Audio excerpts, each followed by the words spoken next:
Hello, everybody. No, you have not stumbled into another episode of the Geek Dad Reports.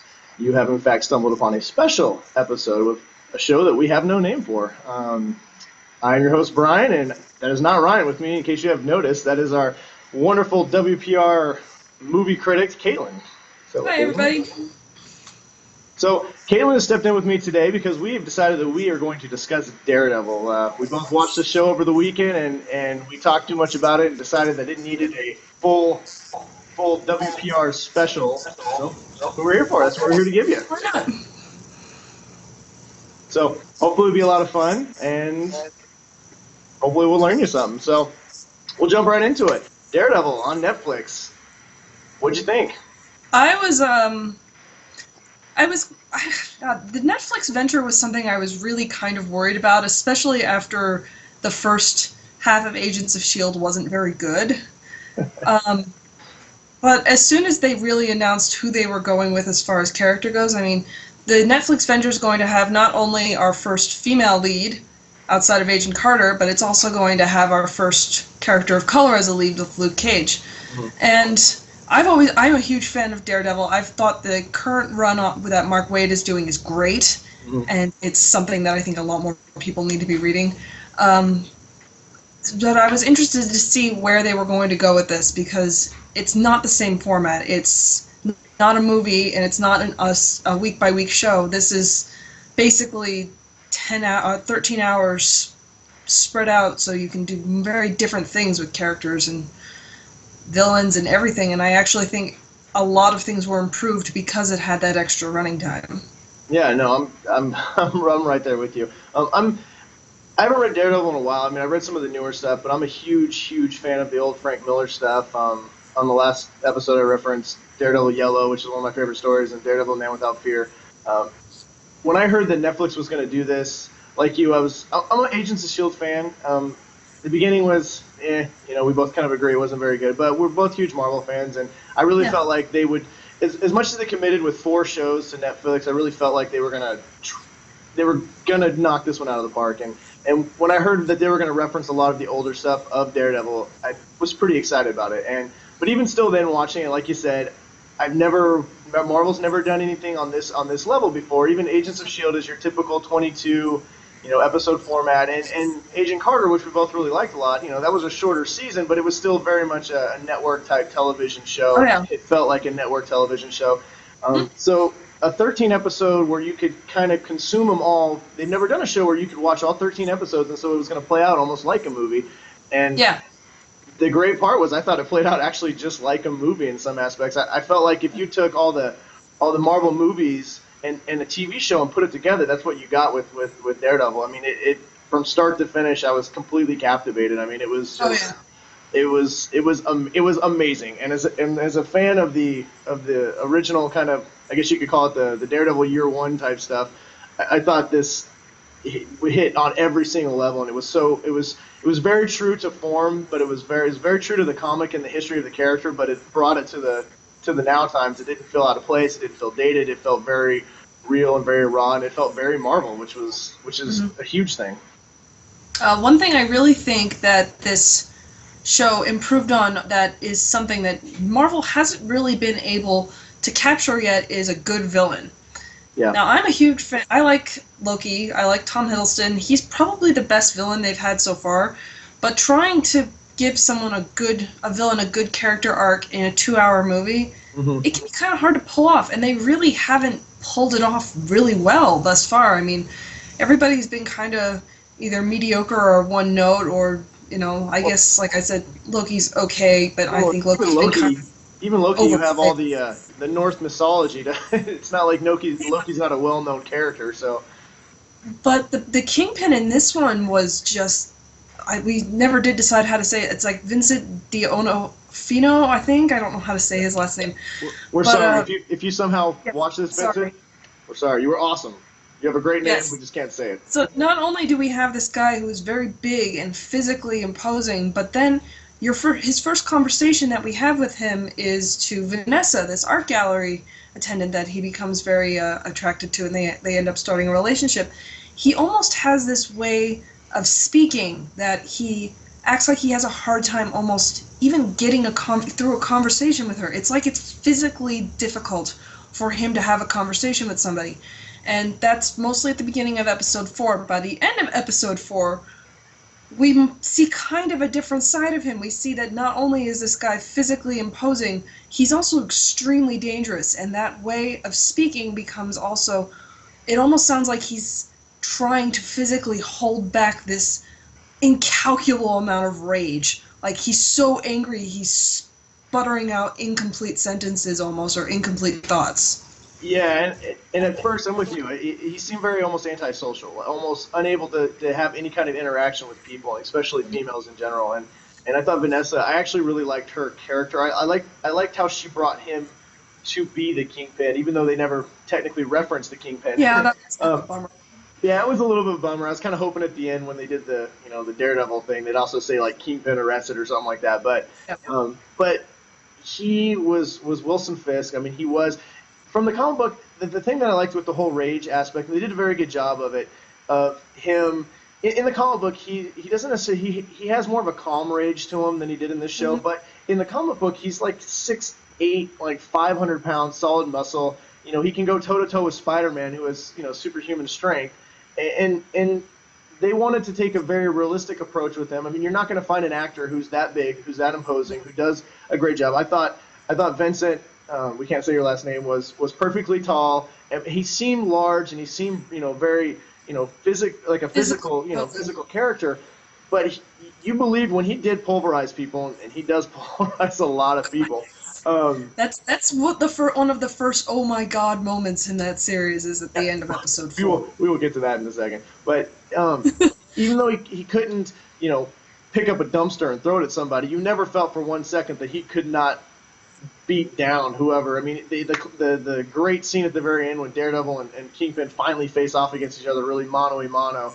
I mean, you never felt that either one of them was heads above the other. It was a to the death type fight, and I thought they did a great job of it. Shows how Marvel understands their characters, and they recognize what's great about them, and they understand the limitations of what they can and can't do. And I thought that was a big leap for Marvel, and even I guess Netflix shows or just comic book character shows in general, is for the first time you didn't sense limitations on a TV show. I love Flash, I love Arrow, and they do great jobs on that show, but you still sense the TV budget and the TV limitations. Daredevil, you never felt like that. That's where it felt like a movie. I mean, it was just there was never a part where you're like, well, they ran out of money here. Doesn't half-ass stuff anymore. They've got more money. They've got Disney backing money. I mean, when you've got that kind of backing behind you, there's pretty much nothing you can do. I mean, if you had asked anybody when Alias first came out, which is what AKA Jessica Jones is going to be based on, when that comic came out, like 10 years ago, mm-hmm. early 2000s. Nobody would have ever told you that would be something you'd see on TV, ever. Oh, no. And now we're going to be seeing it before the end of the year. Well, and then, piggyback off that, you have Luke Cage and Iron Fist. Both, Mm-hmm. Luke Cage, I guess you could kind of... Iron Fist is going to be the way his powers are and his stuff, it's going to be crazy to watch. I'm really excited. I would have never thought... If you would have picked out a couple people, those are not two guys that I figured they'd make a show about, I mean, Daredevil... Luke Cage was a pretty good bet. He's a good character. He was very, very popular. He was pretty much the one who started off the whole blaxploitation thing that Marvel got into in the 70s and the 80s. And he's a different kind of character because he's the whole hero for hire type of thing. Mm-hmm. Not quite a mercenary like, say, Deadpool is, but more of a I have bulletproof skin and I have super strength, and you need me to go kick some gang's butt? Okay, I'll go do that. Sounds good. I have a ninja partner who can channel his chi into his fist and break anything. It's going to be great. Yeah, I'm really curious to see where Marvel goes with Iron Fist, especially with their casting, because they have the potential to cast somebody, another person of color. I could easily see Danny Rand being Asian, and I would be curious to see who they're going to end up casting for that one, since he hasn't been cast yet. Yeah, that's actually a good point, because, I believe in the comic book, the character's white with blonde hair, I believe. Yeah, who isn't white with blonde hair in the comics?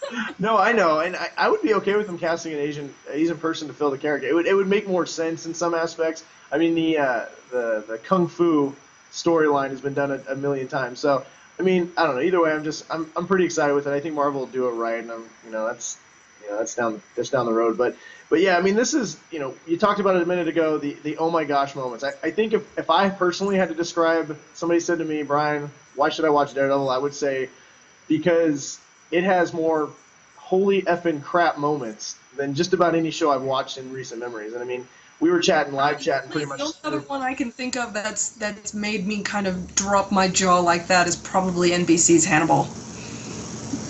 I watched Hannibal's the first probably. season of Hannibal. I haven't watched much of Hannibal, so. Oh, you need to watch. Oh, Hannibal. Oh, Really? Hannibal. It was so dark. It just kind of got depressing. So I mean, it gets better.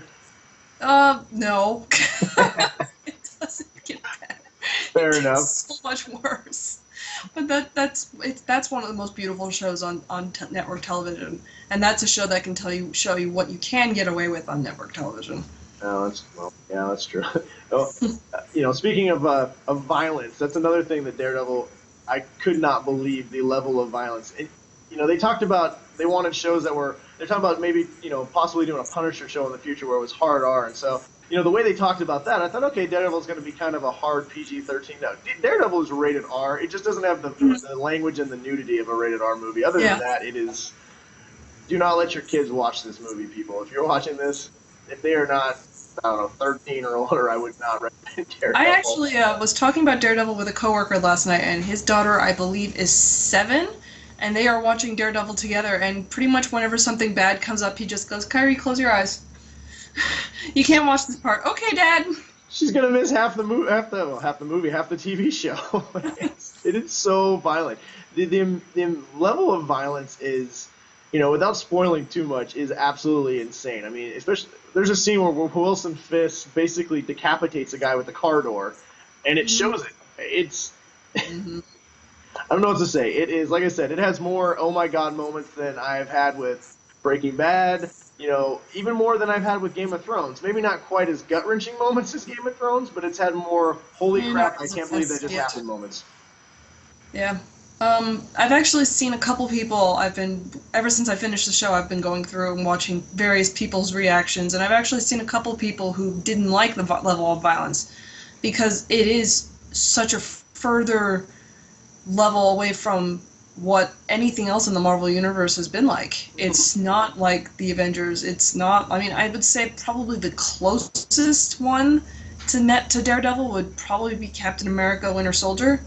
And even then, there's like a humongous gap between them. Yeah, a lot of the violence happens off screen, or it's more, guy gets shot and falls down. Daredevil, you get shot and your head explodes. I mean, I personally, I can understand people who feel that way. I mean, Marvel has definitely branded itself as, when you go see a Marvel movie, you kind of know what you're getting.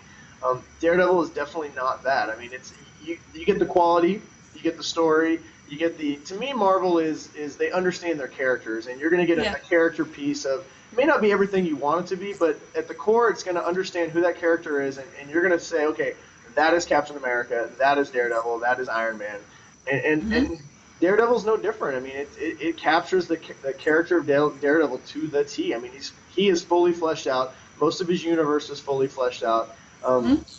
It's very well done. But to me, I feel that they had to go this route. I feel if they would have tried to do the Iron Man approach to Daredevil, it wouldn't have worked as well. It probably still would have worked, and we all would have enjoyed it. But I feel that it's not gritty. I mean, we talked about it's dark, but it's not like realism gritty dark. It's very it's more of a, I don't even know how to explain it. It's just more of a, it's more of a, I guess, dark.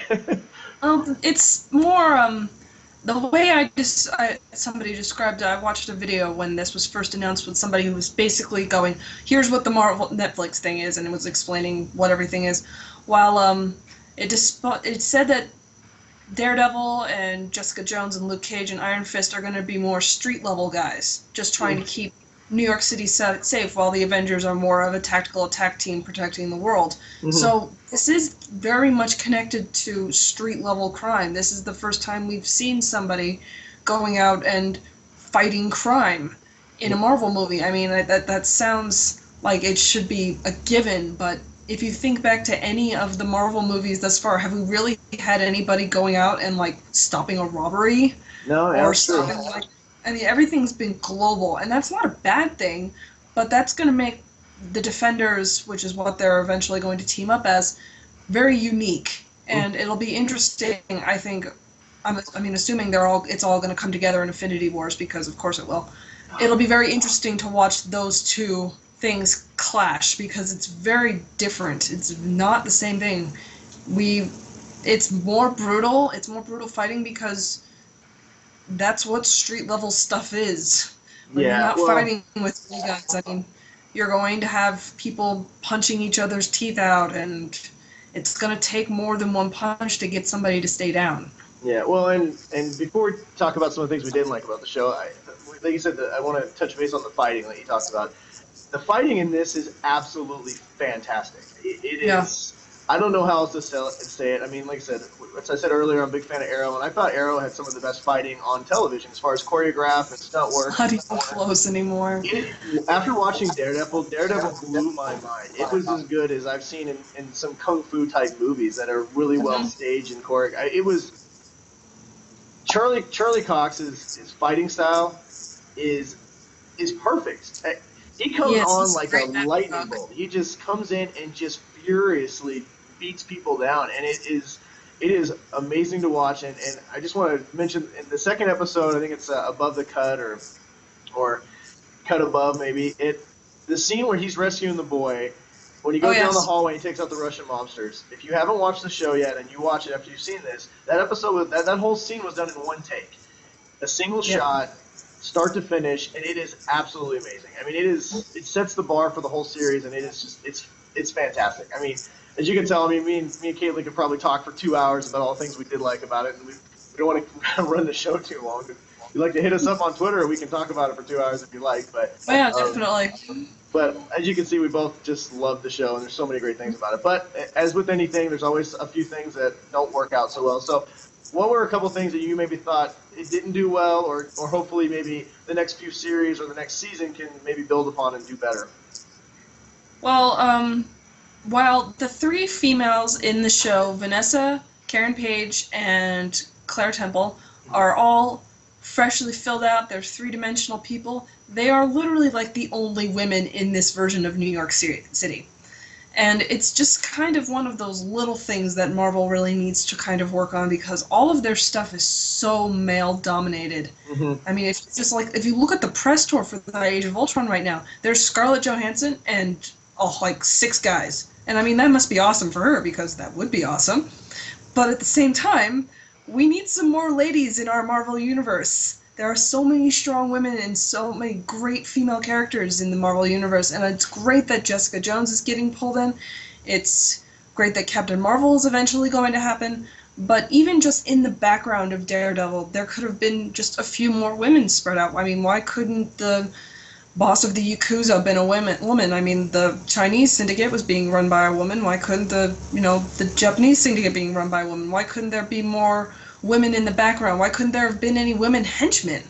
I mean, there are some women who could probably give Daredevil a run for his money pretty easily. And there was just a very lack of women anywhere else besides Claire, Vanessa, and Karen. And even then, Claire and all three of them, while they were fully developed characters, they didn't really have much to do. I mean, Karen pretty much kicked off the plot, but at the same time, she doesn't really move that many pieces around. And Claire's only in 5 episodes. Yeah. There needed to be more Claire. I mean, Rosario Dawson does a great job as basically a reimagined version of the night nurse who goes around and stitches up superheroes who get their butts kicked, and Daredevil gets his butt kicked a lot. Yeah, no, I'm with you. She was definitely a great character. And there was even a weird moment. It was a really good episode. I think it was Foggy or Nelson versus Murdoch, where they were kind of having it out about stuff, and she was referenced off screen. She was there, but she didn't even show up in the episode, which I thought was kind of a strange. It was kind of a strange thing. And Karen was one of my biggest problems. I'm with you. I definitely see your point of they could have had. Marvel is definitely there's a lot of male characters, and they can definitely add some more. Even the aspect of female police officers. I don't think I saw a single female police officer in New York. And I mean, or a female detective, or a female anything. And Karen, she was one of my big problems. I thought she did a very good job The character I thought was well fleshed out and very well acted. I just felt like after a while, I think they didn't know what to do with her because, like, I Yeah. felt like halfway through, her only job was to remind people that Fisk can't get away with this. I mean, Yeah. it seemed like she just that was, and she goes through this whole arc, and I love how her arc ends. I thought that was a great scene she has with Wesley. You sent me a message when that scene went down It because I was. finished for you, and you were like, "Whoa, what just happened?" I could not believe that happened. I don't want to spoil it. Whoever, if you haven't seen it, if you have seen it, it's That's a awesome. scene You know that what we're cannot talking be about. spoiled. And I thought it ended well, but I just felt like all this struggle that she had through all 13 episodes never really amounted to anything. Like Yeah. her crusade didn't really, at the end of the day, have anything to do with how the show wrapped up for the most part. I mean, it had obviously some big consequences for some characters, and it fleshed out some of the story, but it didn't really tie up. And I guess that's my biggest issue with Daredevil was that I felt like the story didn't. It built up, but it didn't tie itself into a nice little bow at the end. How they catch Fisk I at mean, the the end. series is still technically ongoing. I mean, Well, I just all meant even four the of the story shows are arc connected. of how they spend 10 episodes trying to figure out ways to catch Fisk, and then at the very end, it's just something random that pops up, and then it just all of a sudden everything magically happens, and that was a little disappointing. DSS Machina. Yeah, it was. You know, I think they maybe just said, hey, screw it, let's just let's just wrap it. We've done a lot here, and it's very small things. I felt like that could have been done a little bit better. I kept waiting for the moment where you felt like I kept waiting for the Kingpin to have his Godfather moment, where all of a sudden, I mean, he was awesome and he was great, but you never felt like he was in complete control of the entire situation like he is in the comics, or like I said, or Michael Corleone just all of a sudden axes everybody and just rises to power. And so that might have been because you had to fill out 13 episodes. Technically you could have done that in one episode, I guess. So, but I mean, those are just a couple small. Oh, the last one I did have that was kind of bugged me is the episode Stick.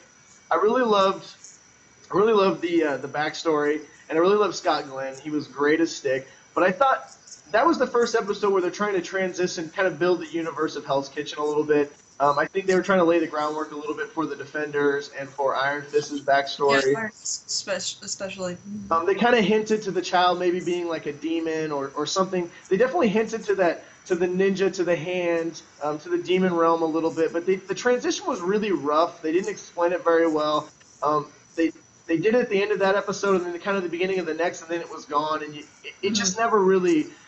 Marvel usually does a better job transitioning, and I felt like I understand that wasn't the point of this series. And I Yeah. think maybe because of that, it felt really out of place. And for me, like I said, Marvel's usually a little bit better at not feeling so out of place. But I mean, overall, it was nitpicks. I mean, it was it was just a couple things. There are small little gripes, but it's not anything that even comes close to kneecapping the series. Oh no, not even at all. So we're about out of time. We already ran a little bit long here. So basically, what's your final thoughts, and what would you grade the series? If I had to go 1 out of 10, I probably would give it about a 9, 9.5. I really, really enjoyed it. I really want to go back and watch it, not binge watching. I think I described it as apparently you can chug caviar. That was just, it's a great series. I would not recommend binge watching it, actually. I would say it's something that needs to be enjoyed over maybe a couple days or a week. The fight scenes are pretty brutal and it's pretty dark compared to the rest of the Marvel universe, but it's also very different from what we've seen so far from Marvel. And if this is the bar that they are setting for the entire Netflix series, oh, bring on Jessica Jones, bring on Luke Cage, bring on Iron Fist. If they even hit close to what they've done for Daredevil for the rest of those series, we're in for a really good 2.5 years. Yeah, I'm pretty much just gonna piggyback on what you said. I give it a solid 9.5. There's no hesitation. There's no 9. It's 9.5. I would have given it a 10, except for a couple of little things we talked about. But for me, this series did something that I didn't think Marvel could continue to do. Marvel keeps setting the bar and they keep changing the game. The movies changed the way it was. What they've done is changes things. And this show, I think I text out when we were talking is that that Marvel has managed to once again change the game. I mean, this not only changes how comic book movies, characters are portrayed on the small screen. I think it's going to change a lot of how some television shows are done in general. I mean, the pace that the show's done, the acting, the action. I mean, you can't. I don't think people are going to be able. Oh, it's a comic book show. None of Marvel's shows have ever just been comic book shows, though. I mean, well, and they never have, but this one more than any other, it felt like an event. It didn't feel like a TV show. It felt like an event that you have to watch. And yeah, I mean, I wouldn't recommend binge watching it. It almost was painful because it was so good, and I knew I was just blowing through it. And like you, I'm really looking forward to watching it over again. Every time I see a trailer now, I'm just like, oh, I gotta watch it again. And it is absolutely fantastic. If you haven't seen it yet, it is worth the price of admission for Netflix. If you don't have Netflix, they have a free rental for a month, free subscription for a month to do it. But yeah, it's definitely worth the price of Netflix just for the series alone. And if this is, like you said, if this is a preview of what they have coming, I don't even know what to say. I mean, I watched Flash last night and I was disappointed. It was a great episode, but I'm like, no, it's not Daredevil. well, I literally just finished that Flash episode. It wasn't a very good episode. It was kind of boring. We get that. It was good. The Harrison Wells stuff is good. But yes, I mean, that's what I mean. I mean, I think pre-Daredevil would have been like, the bad guy wasn't that good, but the show was all right. Post-Daredevil, it's like, no, that was boring. Nope, we want something else. So it's absolutely fantastic. So me and Kaitlyn, both big thumbs up. Yep. Watch Daredevil. Thanks for spending a little bit of time with us, and if you like this, we'll try and do it more often. So thanks, Kaitlyn. You're welcome. Well, I guess I won't say bye yet. Subscribe. Yep, subscribe, like us all on Facebook, or both of us are on Twitter, and look for reviews and comic stuff and everything that you can name under the sun on watchplayread.com for both of us. All right. Well, thanks for coming. We'll see you later. Adios.